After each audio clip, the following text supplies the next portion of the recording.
Let us pray together. Wonderful Creator, we thank you for this time. We thank you for all who are gathered in this room. Be with us now in this hour, even amongst the noisiness that we find ourselves surrounded by. We know that you can break through that, intercede on our behalf, and get us what we need. It is in Christ's name we pray, amen. Welcome to Death, Dying, and Bereavement, everybody. Just a moment. I welcome you, and I want to introduce you to first the Reverend Dr. Jamie Eaddy.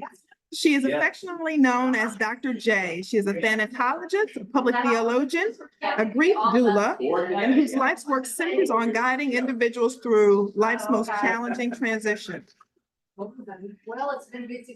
As the founder and CEO of Thoughtful Transitions, Dr. Jamie combines her extensive expertise in grief, loss, trauma-informed care, and holistic healing, created to create sacred spaces for processing grief without shame or without stigma.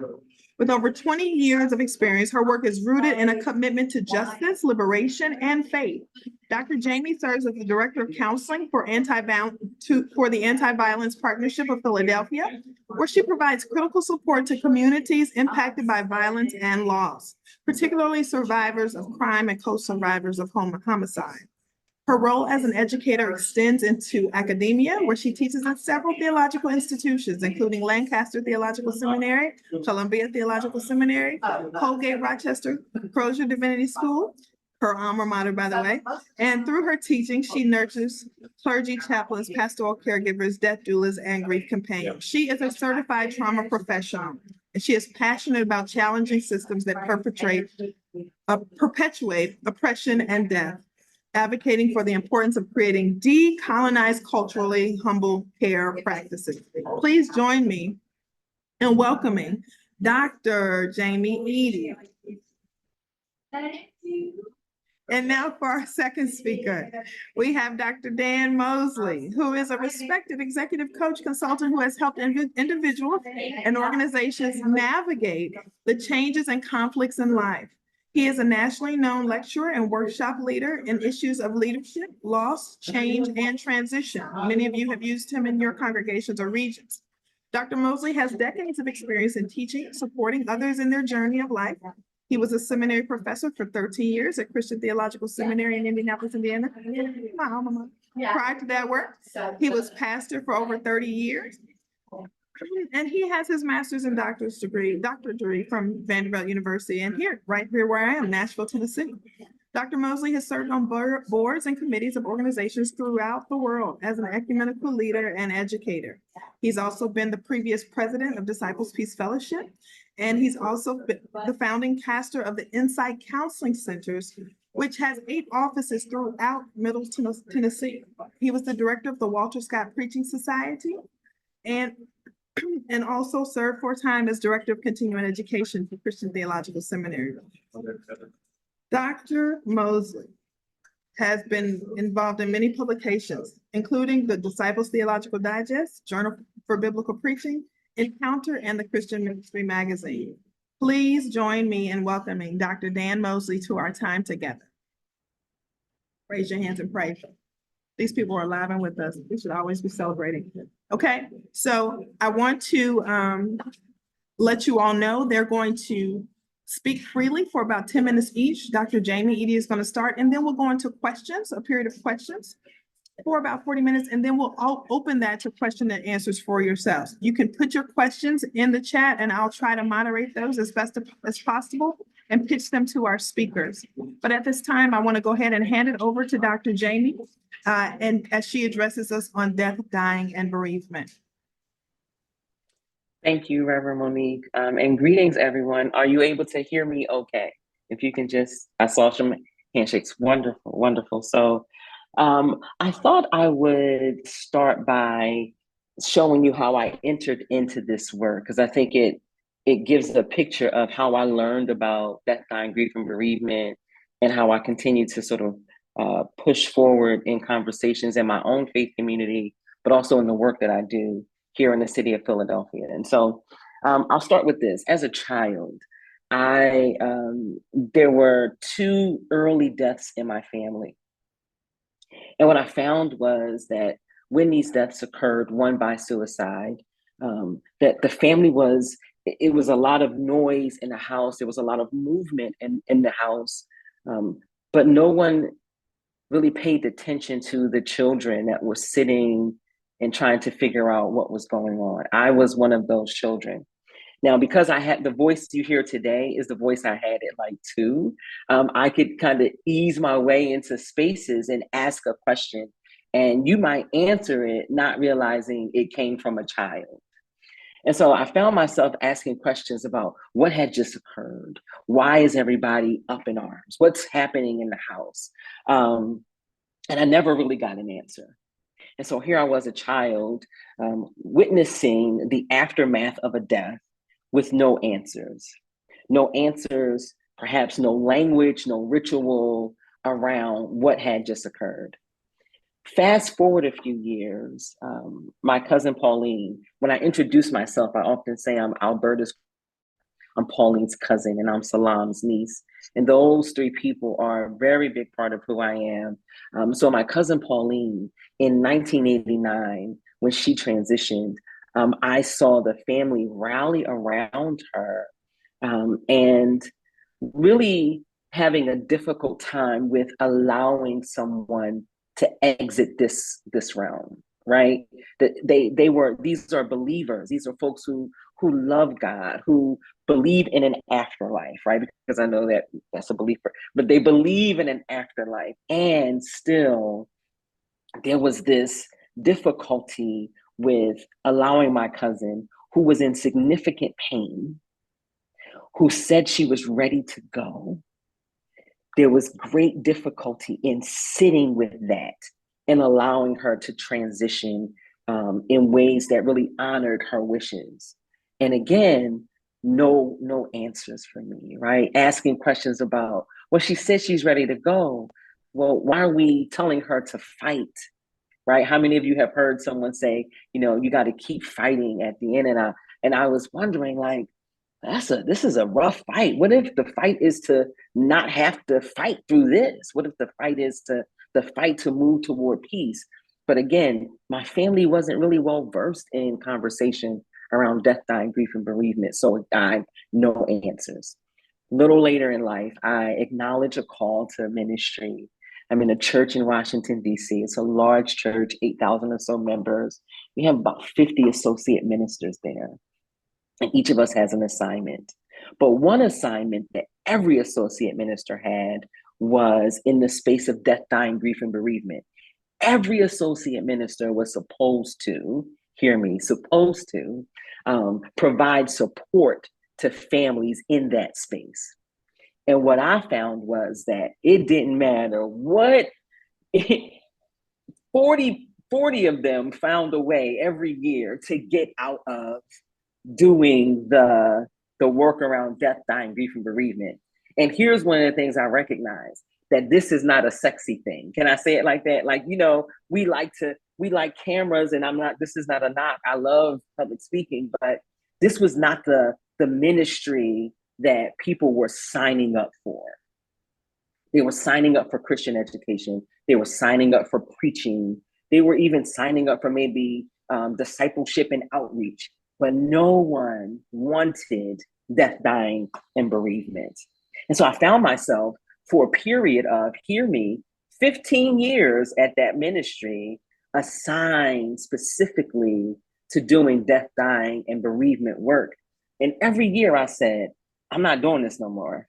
I'm not doing it anymore. This is my last year. And one of my mentors, the Reverend Dr. Cheryl McMillan Duckett, said, I wonder what it would be like if, instead of you fighting against this work that you seem to be deeply steeped in, I wonder what it would be like for you to lean in a bit and see what it has to teach you.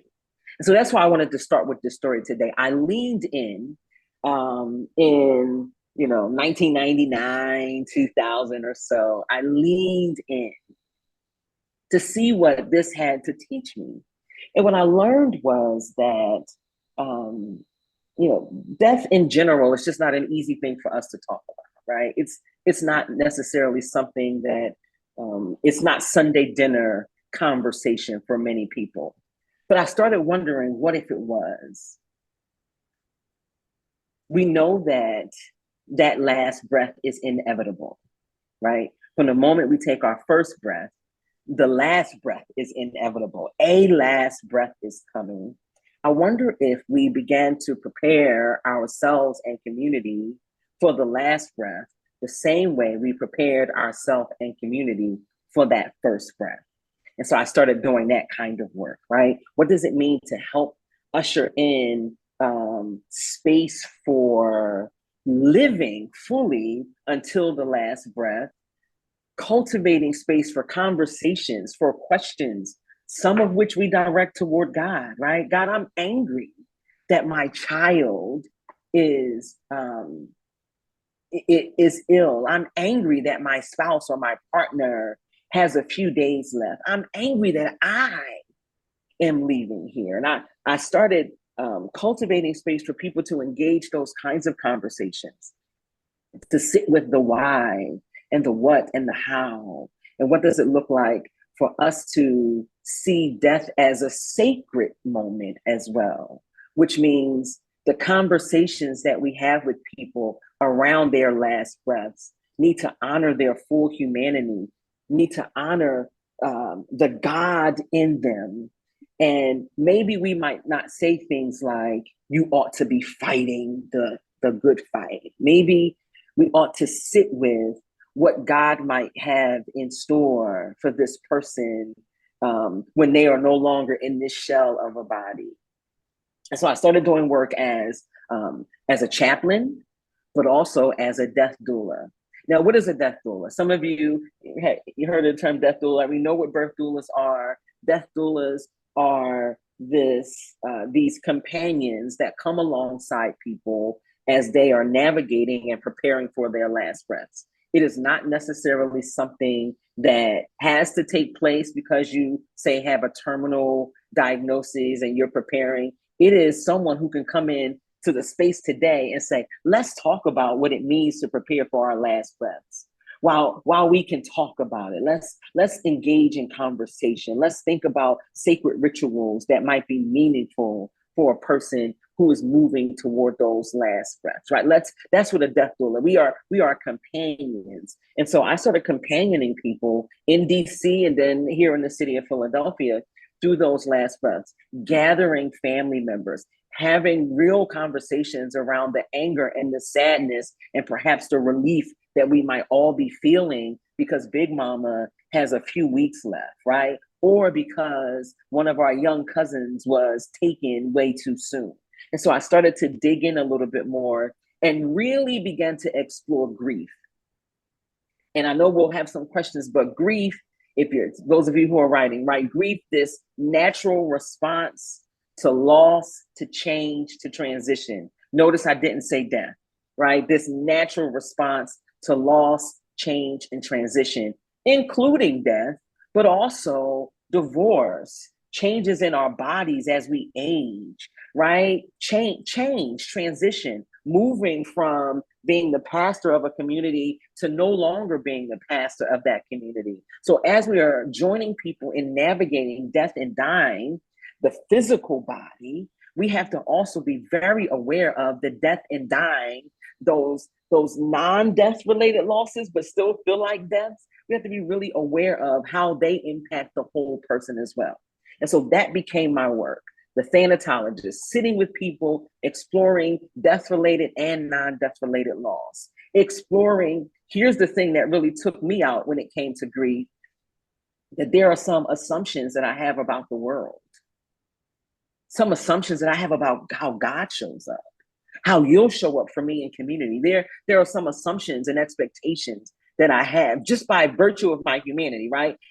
They've probably been ideas that people have fed me over time, but they are deeply embedded into who I am, these ideas, these assumptions. What happens when you are moving through a world and those assumptions and ideas that are deeply embedded into the core of who you are not realized, that the assumption that you have around, say, faith communities doing a specific thing and then it's not realized. That too is a kind of grief that we experience. And so it's helpful for us. And Reverend Monique just put a finger up into, I want to make sure I'm on point. I'm gonna stop in a minute because I did not measure the time, but I think it's important for us as we engage in this conversation around death, dying, and bereavement to see that death does happen in the physical body, but there are a lot of other deaths that people face. And we need to be able to open up space for cultivating healthy and whole and sacred conversations around that. That the grief that we experience as it relates to death, physical death, but also these non-death related losses impact our whole being. It impacts us spiritually. Me and God got problems now because I don't understand why this is happening. It impacts us emotionally. It impacts us physically, right? It impacts us relationally because I might withdraw from the community because of these losses that I'm experiencing, right? And so it's helpful for us to think about that when we're looking at what does it mean as people of faith to join in with others as they move through periods of death, dying, grief, and bereavement, while also tending to our own natural response to death, dying, grief, and bereavement. I believe that we can cultivate a space that allows for us to see grief as, and I'll finish with this, that grief is not just our response to loss, that somewhere in there, grief becomes this space that God invites us to so that we might be reshaped and remade for the world as it is today. That somehow God is allowing us, realizing that we can never go back to who we were, right? You cannot go back to who you were. That the process of allowing you to grieve, the process of bereavement then becomes this holy ground for being reshaped and remade so that you can reimagine a future where God is with you, and so is the community. And so those are my opening statements. Thank you, Reverend Monique, and I'll pass it over to Dr. Moseley. Hey, Jamie, thank you very much. And it's a delight to hear a little bit of your story and to be here with you in this leadership role. And I too want to share just a little bit of where I come from. I think it's always helpful to know where a speaker is coming from as a way of understanding what they end up actually saying. And so I was, as a child, formed and held and nurtured in the Christian church, in the nurturing space of the mythic structure of the Christian myth. That's the way I grew up understanding reality. Reality is a matter of living, dying, burial, and resurrection. This is the grand myth that formed my understanding of reality. And as a result of that, I was led to work to become a clergy person, to be a minister, going to Vanderbilt and to Phillips University, now defunct. And I was a minister, a pastor of congregations for around 30 years. And so consequently walked with people through all kinds of people experiencing that understanding of reality. People living and dying, going into the darkness of burial and resurrection. After about 30 years, I faced a crisis in my life. And that crisis basically resulted in my world falling apart. There was several significant deaths that occurred within a year. The death of my first wife, the death of my father to an aneurysm, the death of the custodian of our church to suicide and murder, the loss of my children who last one got married and moved away from the house. So there was an empty nest. All of that occurred at a very concentrated period of time, which made it very difficult for me to continue being present with people in the midst of other crises. I was simply unable to continue to do that. I continued for 2 years, but found it very difficult. And an opportunity arose to come to CTS and to be a professor as a guest lecturer for a year. And so I took an opportunity to do that and discovered that that created a space for me to reflect upon what had happened to me, how I had spent 30 years dealing with death and had no idea how to deal with death when it occurred in my own intimate life. And I realized and came to discover that as a clergy person, I dealt with death behind the insulation of a role. I had some responsibility, and I could deny my own suffering as I embraced and welcomed the suffering of another. And I'd been doing that forever, which meant that when it came to my own, I didn't know what the hell to do with that. That was it destroyed my confidence, my ability to function. And so the gift of CTS to be here and to reflect on that sent me on a journey of trying to figure out what happened to me and what happens to people when death occurs. And after a number of years, sometimes maybe 10 years, I was able to write a book that summarized the journey that I discovered in my dealing with death. And that book, just for future reference, Lose, Love, Live, Spiritual Gifts of Loss and Change, which is published by the Upper Room, is a book that basically shares what it was that I discovered about grieving. And my definition of grieving, Jamie, is a little bit different from yours, but similar. I believe that grieving is learning to live in the absence of something significant. In other words, grieving is, people talk about grieving as the emotions that occur when there is a loss, and bereavement as the time grieving occurs. The bereavement is a process. I believe grieving is the journey of learning to live in the absence of something that you have counted on to be central and important in your life. So it's a process. It's a long process. And I have my own journey was a long journey and is a long journey. And I came to understand and believe that basically what we do in church is help people do that. That's fundamentally what church is about. We stand and we proclaim the gospel of good news that there is new life. What we often forget is that when people move into new life, they lose life. And leaving old life means you got to learn to live without the old life. And one of the barriers to embracing new life is we haven't handled and dealt with the loss of the old life. And so the church is not only about proclaiming the hope that there is new life, but it's also about being a community where people can articulate the pain and the suffering, where they can be embraced in their anguish, where they have people they can count on to be there when they need them to be there.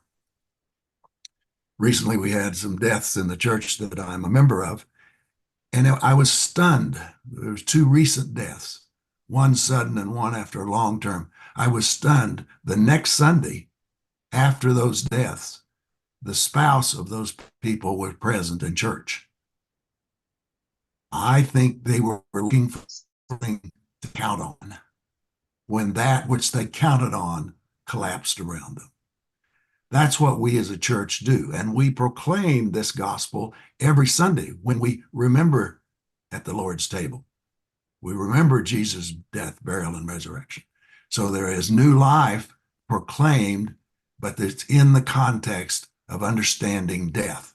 So church is basically about grieving, learning, helping people learn to live in the absence of the past and embrace the new life that is coming. So that's where I come down in this whole area of discussion, and look forward to further conversation with you all about that. Thank you, Dr. Moseley. I'm going to pitch a question to you and Jamie. I would ask, because you all have very lovely, descriptions, really helpful descriptions of grief, slightly different, but very generative. And so I would ask you to define death, or describe, how would you describe death? And how does death show up differently? And so, I mean, that's the question. How would you describe death? And how does death show up different? I'll start with you, Dr. Jamie. So death. Sometimes I use the word transition, right? Sometimes I use the word sort of the not necessarily the ending of a thing, but the end of it in its current form, right? The way we have come to know a thing, a person, right? So death becomes this place of absence, this shift of this physical shift, like we are no longer in this space together physically. So person has died, they have transitioned. We use lots of terms, passed away, all of those terms, but death becomes this place of absence. And when you ask the question about how does death show up, was that the second question? Like different forms, right? So again, physical death, where a person is just, the cessation of breathing, they're no longer here with us in this way. We get that piece, the physical death. But all of these other deaths that occur, such as the shifting or changing of relationships, might be considered a death. And so after someone has died, and I love the way Dr. Moseley talked about, right, this, after someone has died, after you've experienced this death, that you may withdraw in some ways, you may isolate in some ways, your relationships with others shift. That might be considered a kind of death, right? The changing and remaking of a relationship can be a kind of death. An expectation unmet might be viewed as a kind of death, right? So I like to think of death as obviously someone no longer being with us physically, but also in these other ways that death occurs in some of the ways that we engage in life together. But death is not, for folks who are, I'm saying believers, but depending on your space in faith and spirituality, right? Death does not mean end, right? It means the beginning of something different. That connection remains, but you just don't have the physical access. So I talk to my grandmother regularly. She has died. Her body is no longer here, but my grandmother is still living in me and around me. So thinking of death in those ways as well. Yeah, I agree wholeheartely. Death is the change of the way something is present to us. We get the absence of something that we have used or counted on to be present as something that gives us energy in life. The death of a dream. You're talking about the death of expectations. Death of dreams is really very difficult to deal with because dreams drive us. Dreams give us direction. They give us movement. And so death is when that dream no longer works as energy. Death is absence, and death is it's that absence, I think, is one of the things that we don't honor often. It feels difficult for us. It feels bad for us. So we try to fill that absence with something else. It's one of the things that happens early on in a relationship as that relationship changes or there's a death. We get very busy, active, filling that relationship, that empty space with something else. To me, the death invites us to be present to absence. And in that absence, we are often more aware of what has gone than we were when it was here. When my father died, we know we had not lived near each other for years, but when my father died, he showed up inside of me much more frequently than he did when he was alive. So there is an absence that if you sit with that absence, and to me, one of the things that the church needs to work at, well, I know we're going to get at the church, but I'm going to throw this in, but one of the things that Protestant churches need to work at is helping people find a safe space for absence. And that means shut up and be silent sometimes in worship to let people sit and know what this absence feels like so they can hear that still small voice that is still alive. And the flame may be gone, but there may be the aroma of the burning fire still there, and to enjoy and embrace that.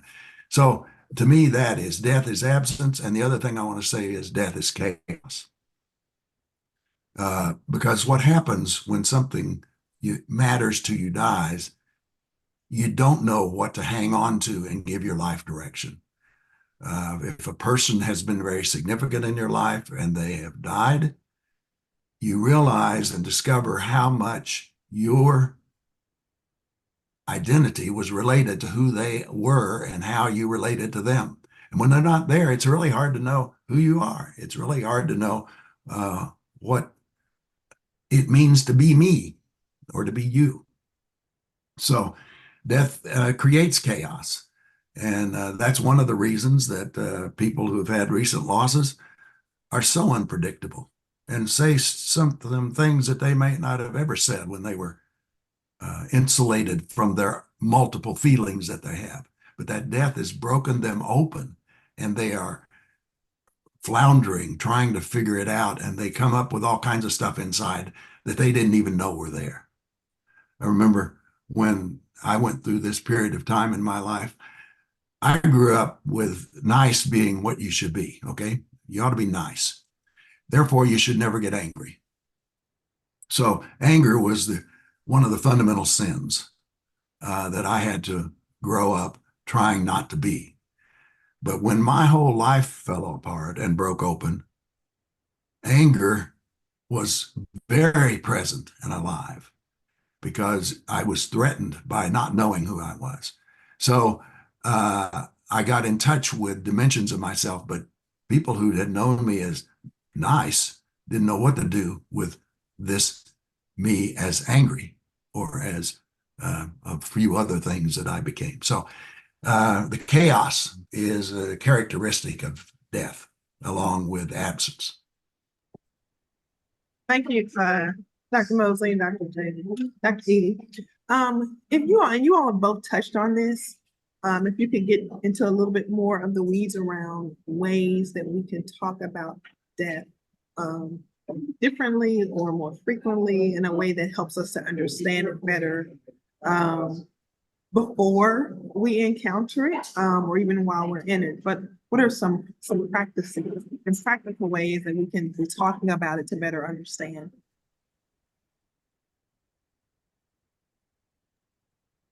Well, I want to go to one of the examples that Dr. Moseley just gave, and I think particularly in Christian space, this is a helpful thing when we think about the resurrection, right? That y'all know, so many churches have Good Friday services. They have this Friday, this crucifixion moment, right? We talk about that, the death moment, the moment of death. And then he got up, right? The early Sunday morning, all power, right? So we hold the death moment, we hold the Sunday, if you will, that he got up, but we don't let people sit in the silence of the Saturday. So I think part of this is in our faith spaces. How do we take a moment that is ritual? It is a ritual for us to talk through Jesus, cross, death, resurrection, but we do Jesus, cross, death, resurrection without the space in the middle. So for churches, how do you begin to spend a little more time in your own study about that middle space, about the silent Saturday space? So incorporating that just in your your preachment, right? In your preaching and teaching, being sure to incorporate that is helpful.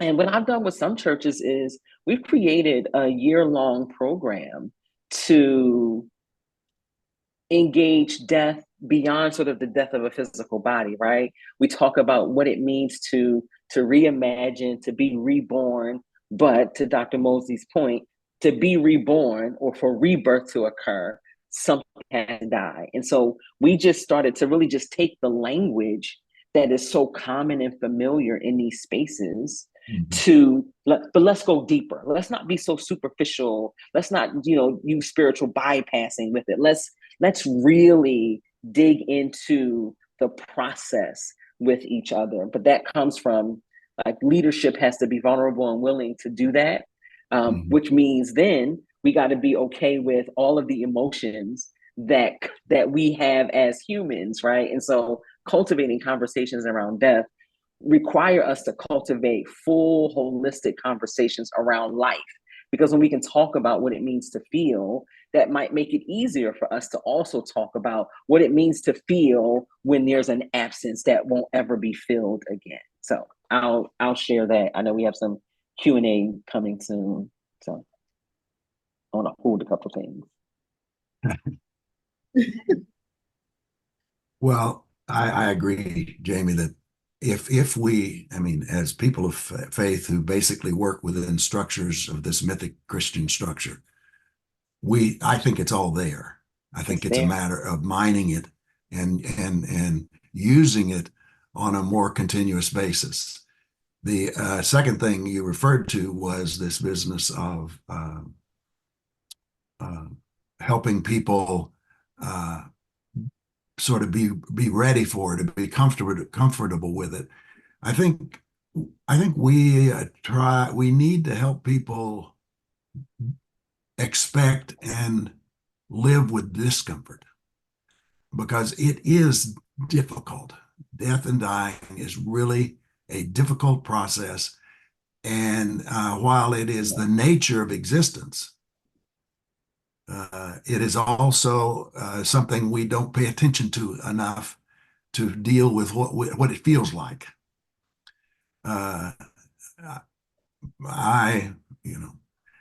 It's interesting to me that we in the church have trouble with this, because Jesus told us that to live your life, you have to lose your life. Losing is the key to living. And yet losers don't do well in this culture. We don't like losers.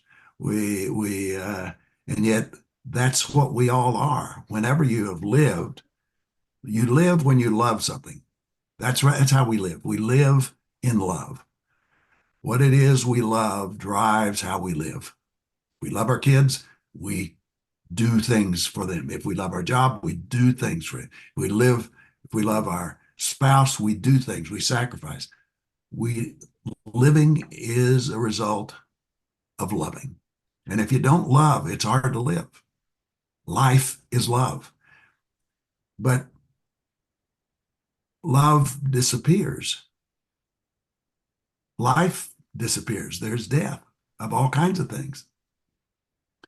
And so we in the church talk a lot about love, but we don't talk so much about that space of loss, and then help people experience and deal with that. So I think we need to naturalize this within the system of the church. And I would encourage you as pastors to, as Jamie says, mind those truths, those realities of death, burial, and resurrection. And one other comment, Jamie, you talk about the silent Saturday. My experience is that burial, that darkness of the silent Saturday was a whole lot more than one day. Oh, absolutely. I know. No, but in a lot of people want that to only last a day. Right. And so we are all anxious to get people past that darkness into light. And so we have come up with all these phrases like, it'll get better soon, or all you have to do is get over it, or, this all happened for a reason, or all these cliches that just drive, I can tell you, it drove me furious in the Yeah. midst of my darkness to say, that come on, Moseley, just get over it.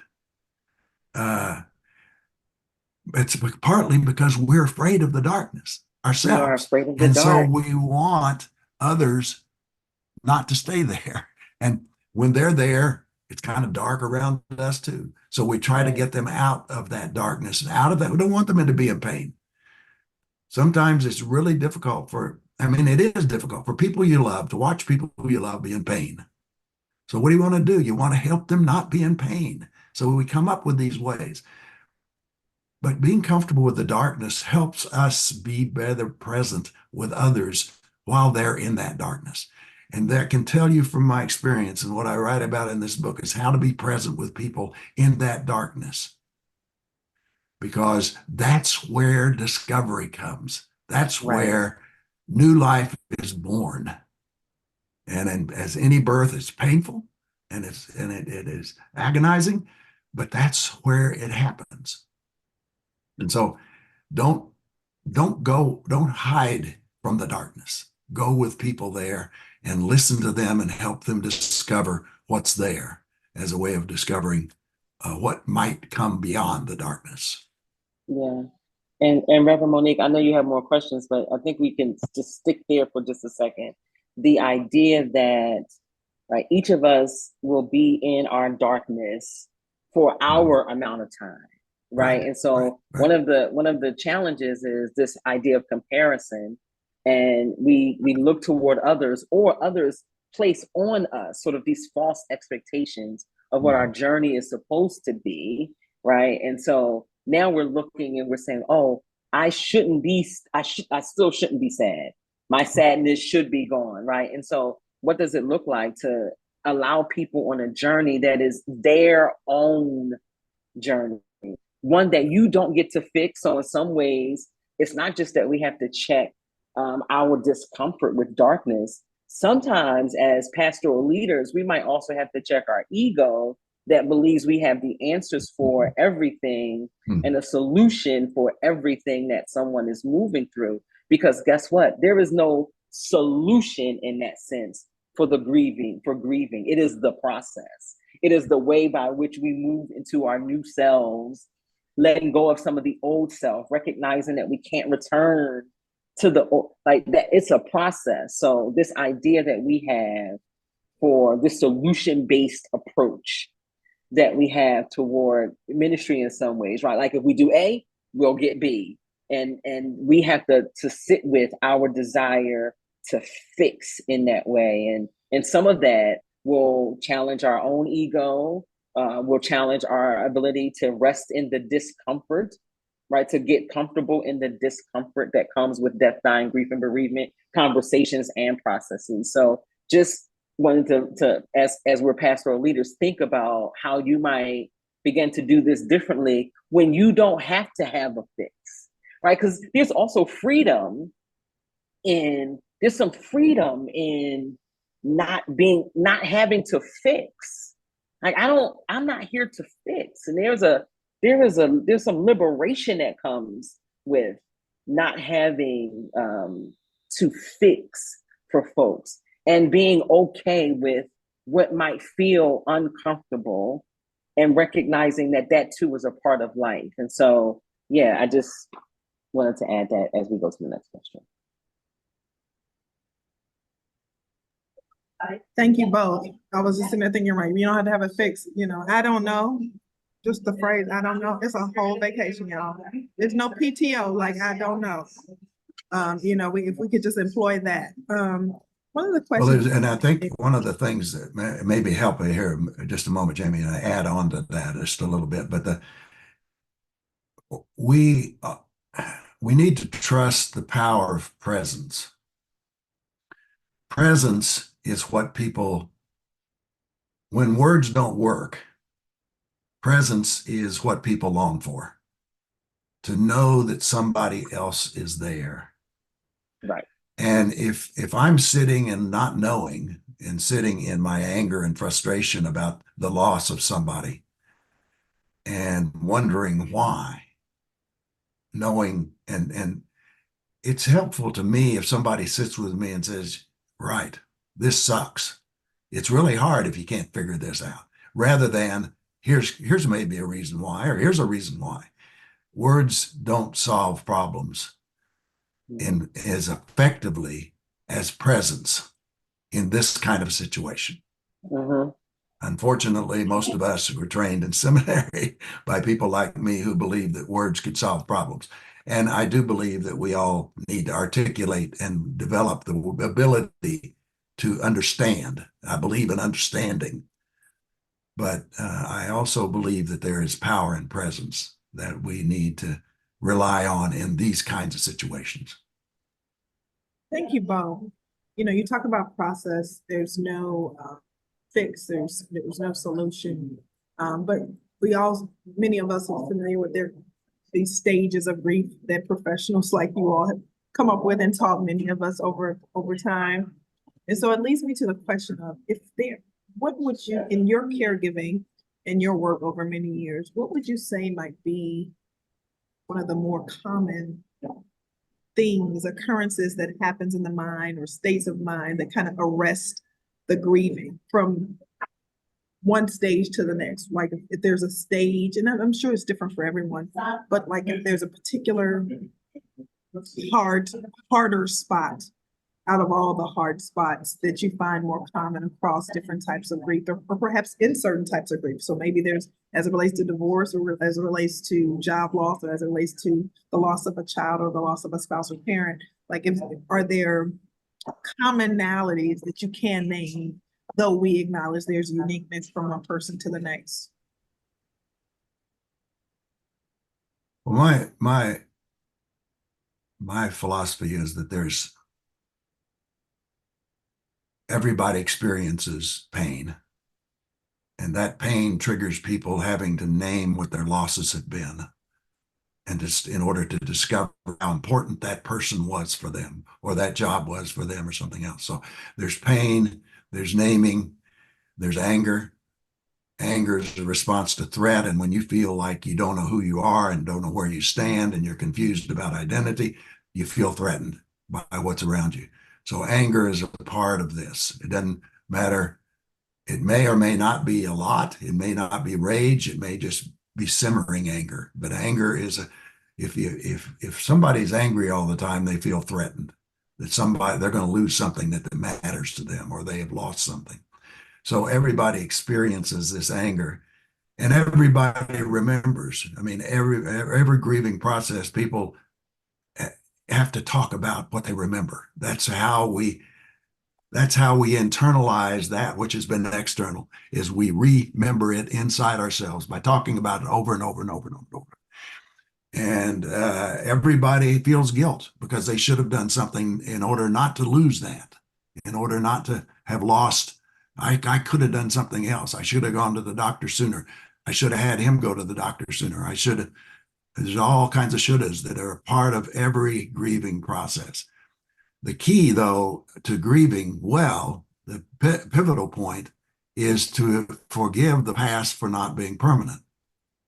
Mm-hmm. And so for me, the fundamental barrier to moving beyond this pain and this suffering and this guilt is the ability to forgive that which has happened to us. And when we forgive, we are freed up to express gratitude. We're freed up to play with new possibilities. We're freed up to discover and see what's coming out here. But that forgiveness is the fulcrum on which all grieving depends. And that's the hardest part of grieving, is we don't want to forgive. I don't want to forgive the person for leaving me. I don't want to forgive the job for going away, the people who made that happen. I don't want to. Forgiveness holds us into attachments to the past. And forgiveness is, the inability to forgive forgiveness frees us for opening and loving the future. So this ability to forgive, and that's one of the reasons we pray for it every week. Forgiveness is one of the hardest things to do, and yet it is the fundamental key to new life. If we cannot be freed from the power of the past to control our future, we are going to have a hard time embracing our future. So to me, everybody experiences all these things. They're not stages necessarily, Monique, but they are places that people go that can reveal things about themselves, but they are keys to getting to the point where you can forgive, not to forget. You do not want to forget. Forgetting is like having dementia, and nobody chooses to have that. So you don't forget. Forgiveness is freedom to not allow the past to control how we're going to live in the future. So that's my initial response to that kind of question. Thank you. Thank you so much. And I'll look at the stages differently now. Yeah. Yeah. Yeah. Well, people yeah, as Jamie says, we love being able to say, to check off. That gives us form. Yes. Yeah, right. And it makes us feel less helpless. Right. It's like the light comes sooner in the tunnel instead of the end, but ultimately you still got to go through the damn tunnel. That's right. Yeah. Jamie. Yeah. And I was gonna say, I'm so glad you said that, right? Because whenever I'm doing a conversation, having a conversation, I tell people that I don't talk about the 5 stages. But I don't either.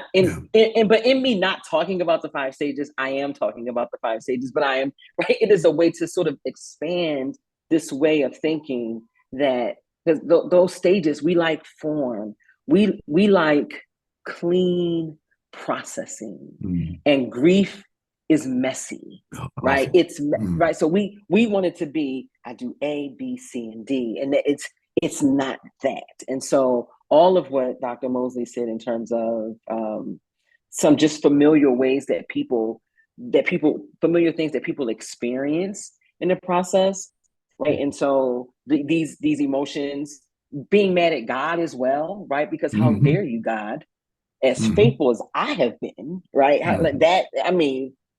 That piece as well, right? So being angry with ourselves for not being able to control. So again, this piece of ego and detachment from how much power do I really have over a thing, right? And so that forgiving myself for not having the power over the thing is important, is an important place that people find themselves searching for identity again. Everybody is trying to figure out who they are after this person, place, thing is gone. The work I do in here in Philadelphia is a lot around homicide, but other crimes as well. And so I have parents who sometimes this is their only child who has now been victim of homicide. And do I still call myself a parent now that my child? Am I still a child if both parents are no longer here? Who am I when this part of me is no longer here? And so people are trying to figure out who they are, and that's a messy process, right? It is messy to have to sit with one, realizing that while we do become attached to people and to things, it's not necessarily a bad thing. At the same time, our identity is also rooted in who we are, right? So it's this thing that's connected to our loved ones, but it is not so connected that we can't be without them. So how do we find a way to still be ourselves, to still be in the world when this, say direct connection we're so used to is no longer present? And so many people that I've worked with find it difficult to who am I going to be? And that's that messy space of rediscovery, of reimagining, of giving yourself permission to learn, permission to feel, permission to be angry. One thing I'll say, Reverend Monique, is the body is also a part of this process, right? Yes. And Yes. so for so many of us, we are carrying the grief in our shoulders, right? We're carrying the grief in our body, and our internal organs are being impacted by the stress and tension of it all. And so one thing that I have noticed that all of the folks that I join in this work is making time to figure out what is my body doing in this, because the body, it can be hard. It can be hard on the body. It's hard if you've been productive, right? And productive as in, you get up, you do these 5 things you do, and then you have no energy anymore. So you wake up and there's absolutely no energy because your body, right, is tired, because the grief is weighing on you. And so what does it look like for the folks that I'm joining? It's, yes, the emotions, but also what's happening in their body is also a big thing that we find ourselves dealing with. But those 5 stages can limit anyone, and this is not to shame any of us who have used the 5 stages of grief. They can be helpful in some ways, right? When you are trying to learn something, it can provide some insight. The challenge is because we've made it this model that it's linear. Then we look for denial, and then we look for anger. And as soon as I feel anger, I think I'm out of denial, and it means I'm moving forward in my process. And then I move toward bargaining, and then I think I should no longer be angry because I've moved from anger, because now I'm trying to, right? So that piece there, and then that work that she did, and she did some other work, but that work she did was with dying people, and not necessarily those of us who were here after the death. This is, you're dying. Let's look at what maybe that is I don't even want to say an exact, but maybe that is in some way how a person who is dying might move through the process. But does that fit exactly for every person? And does it fit for those of us who are in the aftermath of the loss? And so I think if you're using the stages, then try to find other things that can also support your work, because those stages can confine people, and it can do more damage in some ways if you think that you ought to be moving in a certain way and you move backwards, and now you think that you're not grieving. Grief is a lifelong process. And so, yeah. Just a note there, but talk about both body and physically. My experience of that was, I love to sing, and yet when I went through this, I could not. My body would not. My body could not generate the voice. And I think that I would go to church when I moved here, and I would visit congregations. One of the things that really upset me was almost everybody, I went in exhausted, physically, emotionally exhausted. And I went into church, and everybody wanted more from me. One of the things I found out in Protestant churches is Protestant churches want us to do better. We either more justice, we ought to do more different things. We ought to give more, we ought to teach, we ought to sing, we ought to. And I didn't have, it was all I could do to be there. So I think as congregations, we need to be sensitive to the exhaustion that the body experiences in the midst of that, and not expect too much from people because it is a physical experience. So I can reinforce that. I know, Monique, you've got some more questions, and we're running on here. That's so good, because there's nothing that really rubs me more, and I'm not going to curse because I don't know everybody on this call, but I will, is, you come into these homegoing services and we're being cajoled to praise God. Yeah. Well, what? I mean, now mind you, yes, we rejoice for the life of this person, and yes, we even rejoice for the fact that they are well, they are healed from whatever went down. But what you're not going to do is ask me to perform while I'm hurting. We don't ask people with broken legs to do a round on Dancing with the Stars. So why would we be asking people who with broken hearts to perform Yeah. homegoing services? You know, that's just it really, really wears me out. But I'm gonna get to my next question because you all are the pros, and I appreciate you all addressing the stages. And I was sitting there thinking too, for as it relates for those of us who are clergy, we learned that like way back early in our seminary training, like in that pastoral care counts, that's in our MBA program for many of us, over decades ago. And then we just, we don't understand how things change, even how people die and experience death change based on how the world changes. But those things were there, and just kind of go pull that book off the shelf. But I appreciate you addressing that. My next question is, what grace or what graces can we offer those who are dying physically? You said, what graces can we offer those who are What dying? or graces would you think are really powerful in accompanying those who are dying? What grace and graces can we offer those who are dying physically? Yeah, I think Dr. Moseley kept talking about presence. I think one of the sort of first things is our capacity for presence. I get it. We don't always want to be around the person who's dying. Like, I get it. It makes us uncomfortable. It forces us to consider our own mortality.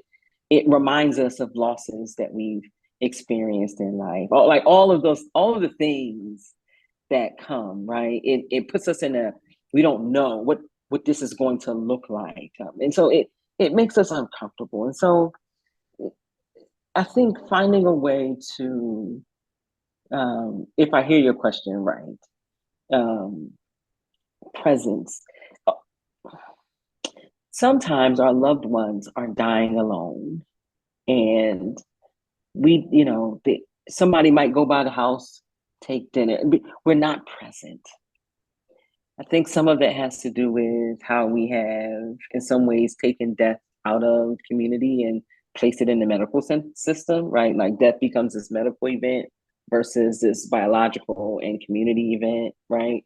But being present is, I think, an act of grace, non-judgmental presence, being willing to sit with the discomfort and the messiness of the goodbye, because the goodbyes can be painful, they can be gut-wrenching. So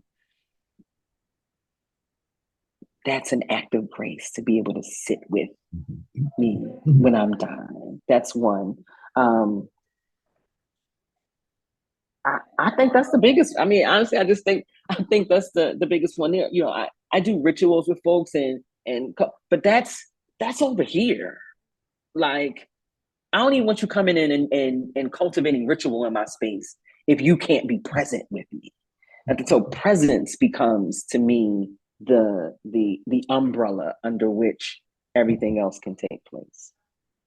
And I would add to that just physical presence, that is to touch. And I know that we clergy have to be careful about all kinds of those kinds of issues that are important. But if nothing more than to hold hands.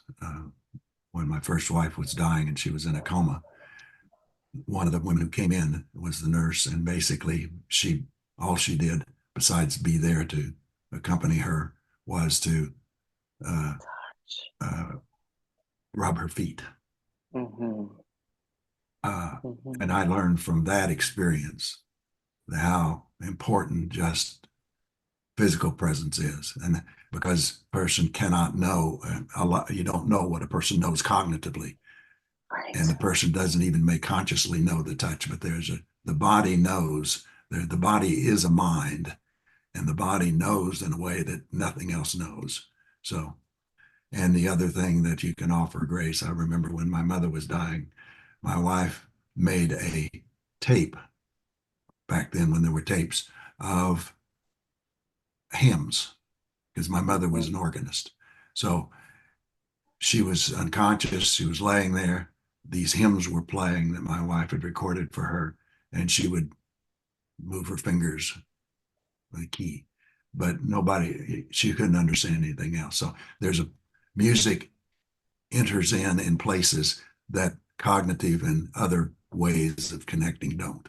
So Yeah. that's also a graceful offering to people. Yeah. That's powerful. That's powerful. Thank you for sharing. What grace and graces caregivers offer themselves? Those who are walking with. I want to invite the clergy. This is something I did not do for 30 years, which I think it made it difficult for me to stay in ministry as a pastor. And that is, I did not cry when my members died. I was too busy holding other people and doing other things and rituals, practices, and then moving on. And I think had I learned to cry, or by crying, I mean to be emotional and to stay with my emotions long enough to, I had too much unresolved sadness had built up in me that I hadn't expressed. So I would encourage the caregiver to take care of their emotional needs, to deal with all the losses that are occurring as you are a pastor. Yeah, definitely. I wholeheartedly agree with that. Letting yourself feel and being, I say being okay, but sometimes it's uncomfortable. Being okay with the discomfort, right? We have to be able to push past and be okay with the discomfort. So I wholeheartedly agree with that. You know, we don't always take time away and time off for ourselves. We some of us maintain schedules that are unrealistic and unreasonable, and then we shame ourselves for not being able to meet the demands that we and perhaps others have placed on us. So I invite caregivers to give themselves some space. So in addition to being able to feel, right, to give yourself some space. And what does space look like? I see somebody in the chat said time outdoors. Space might be time outdoors. Space might be, phone on do not disturb. Today is a day that I won't answer the like. What does it look like for you to sort of steal away sometimes and care for and tend to self? When I am working with caregivers, there's someone who I contract with who does massage therapy. And so these are other things. I'm not saying you have to spend money in order to care for yourself. I'm just naming a few things that we can also do, right? But I contract Regina and I'll bring clergy in and offer sort of massages. I'll do aromatherapy. I'll do sound therapy. I'll do something that allows them to be with themselves and their feelings. And one thing that Dr. Moseley said, just sort of this unresolved stuff I have. Like you are not super people, super persons, right? You're not super beings in that sense. And so we will make mistakes. We will not always get it right. And we don't have to do it all. And so what does it, for caregivers, what does it also look like to be able to tag out? And so one of the things that I used to offer, I can't offer it today, but I would offer respite for caregivers, right? Like you need to tag out and do some things for you, because often for caregivers, life stops in a way, right? Like their relationships shift, their way of being in the world, the way that they are the world they're creating for themselves sort of comes to a halt so that they could care for their loved one. So what does it look like to give them a moment of pause? Again, creating that space to, in some ways, return to the world, but in some ways just to sit with the fact that the world is changing and that you might need some time to sit with that for yourself. So yes, everything that Dr. Moseley said, but also just you need to say no. Like yes, yes, you're a caregiver, and you also need to say no to some things. Yes, you're a caregiver, and you need to have someone else come and support a particular thing so that you don't have to do it. Yes, you're a caregiver, and how do we, in faith space, recognize that caregivers need support, right? How do we cultivate ministry space where I see the question where caregivers can come and tag?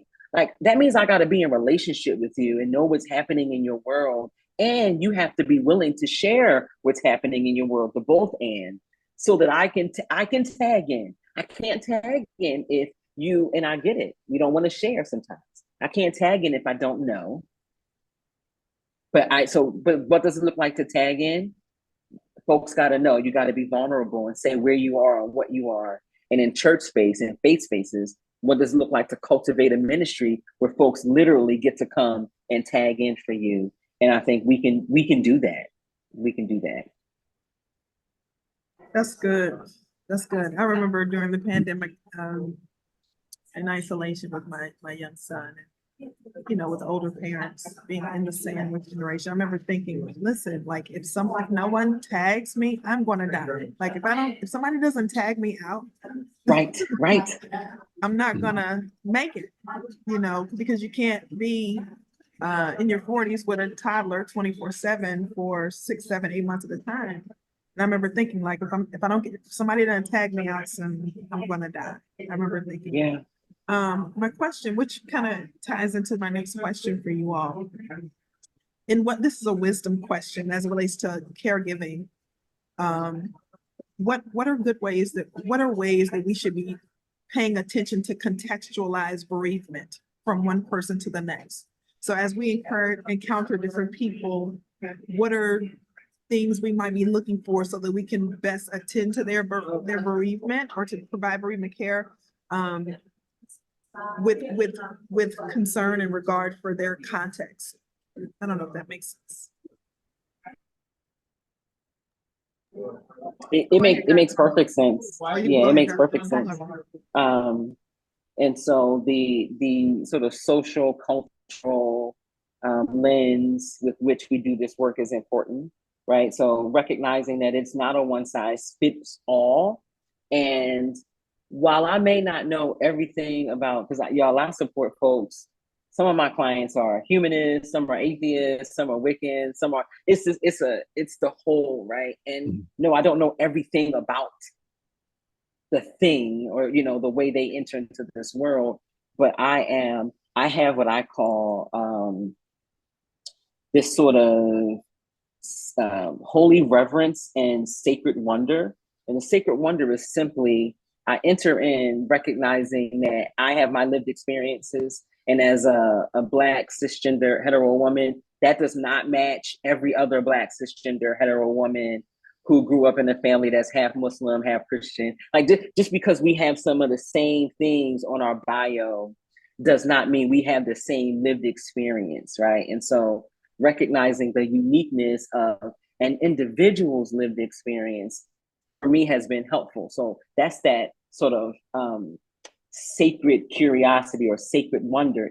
I enter in supporting people with this openness for what I don't know, right? This openness for what shows up in the conversation. I'm willing to ask more questions of people so that they can illuminate, right? Instead of making an assumption. So I don't make assumptions about folks because you're a Christian, then you must.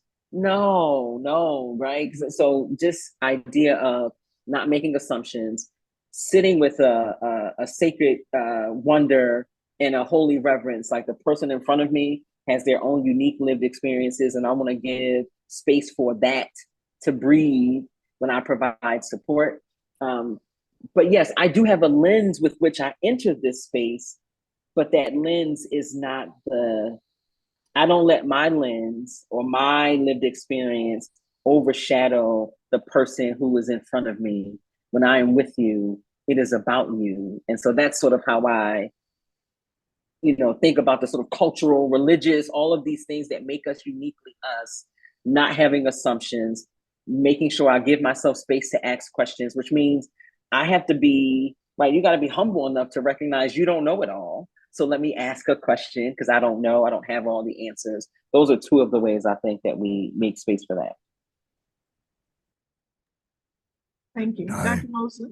I agree, wholeheartedly. I love the sacred wonder, sacred, those two phrases. I love the way you articulate it. Basically, it's the humility to listen to the uniqueness of whoever it is whose presence you are honoring by that listening. And I think that my experience is that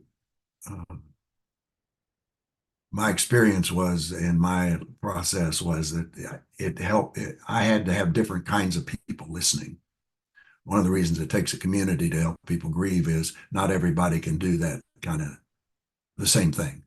Some people can listen very well when you are just in severe pain and they are very present. Some people can deal with your anger better than you can. They can handle some people, I had friends who would listen to me tell the same story over and over and over as I was trying to remember things and trying to put them together. Some of us are not very good at listening to those stories over and over and over. So there is because people are different needs at different times of this journey, they need different kinds of listening.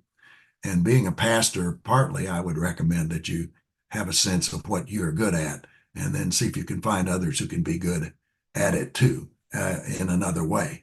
In the book that we have written, my wife and I, my wife suggested that I put at the end of each section of 10 sections, good companions. Who are the good companions when people are in this painful place? Or who's a good companion in listening when you're in trying to come up with things for which you're grateful about your life and about the people who had been there? Or who's a good companion when you are angry?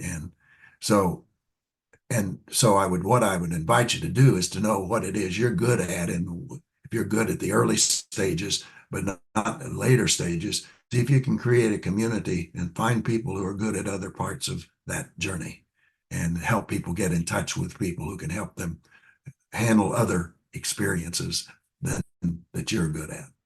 So that's a quick response.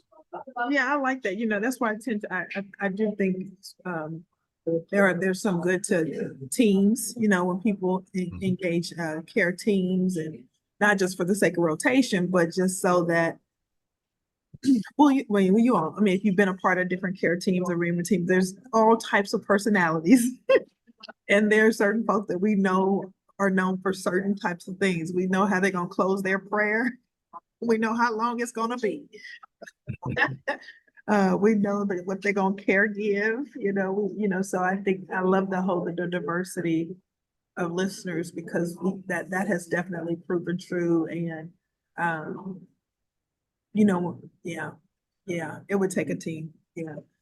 Are there any questions before we start to wrap up? I don't want to impose on the question time.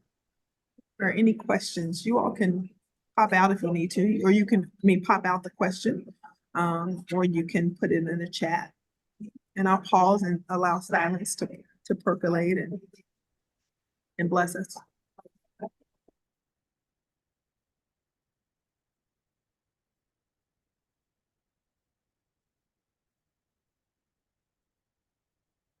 I'm going to respond. I know there's somebody on here who is concerned about children and grief and loss. And I want to say that I think that's a place that many of us don't pay a lot of attention to.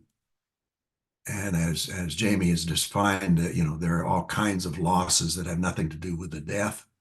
And all of our lives, we learn to live without things that used to matter. And in my experience of having children and all, when children leave for school, it's not only the mother that's grieving or the father that's grieving the absence in the house. It's also the child that's grieving the absence. And we expect children to function as if they are not grieving.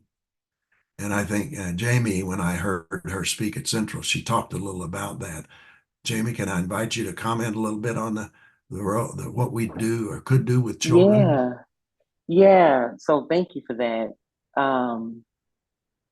Opening up space for children to express their feelings, right? So being able to, that naming that we talked about before, because we treat children as if they are not grieving when they have the same lived experiences that right. If you look at your life, you know that there was a loss you experienced when you were 7 and didn't have language for. So how do we invite children? So one of the things parents can do is, after a loss, say in a family, right, whether it's once a week or daily, when we come home, why not model, and I'll use an example, Monique, today, how was your day? And Monique might share something and I might say, I had a really rough day. I had a meeting and I really wanted to cry through that whole meeting, right? Because I'm still sad about aunties.